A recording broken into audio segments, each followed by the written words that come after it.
কোন বিষয়গুলো সবচাইতে আমার কাছে মনে হয় যে এগুলো মৌলিক কাজ করেছেন। আমি যে একজন বাংলাদেশি, আমি যে সেপারেট, আমার যে আলাদা আইডেন্টিটি আছে, আমি যে পশ্চিম বাংলার বাঙালি নই, এই ভূখণ্ডের একজন নাগরিক এবং আমার যে আলাদা একটা সত্তা আছে, এটা তিনি এস্টাবলিশ করেছেন তার বাংলাদেশি জাতীয়তাবাদের যে তথ্য, সেই তথ্য দিয়ে।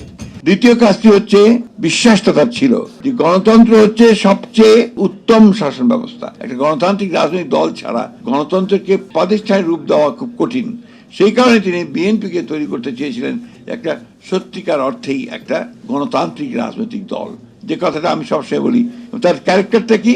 লিবারেল ডেমোক্রেসি, উদারপন্থী রাজনৈতিক দল। তৃতীয়ত, তিনি বাংলাদেশের অর্থনীতিকে টেনে উপরে তুলতে চেয়েছেন। ৭৪ সালে একটা দুর্ভিক্ষ হয়ে গেল এবং অমর্ত্য সেন বললেন যে এটা মানুষ সৃষ্টি দুর্ভিক্ষ, অর্থাৎ আওয়ামী লীগের ব্যর্থতার কারণে এই দুর্ভিক্ষ হয়েছে। সেই দুর্ভিক্ষ পীড়িত এবং নিক্সনের ভাষায় বটমলেস বাস্কেট, সেই দেশটাকে তিনি টেনে উপরে তোলার চেষ্টা করলেন।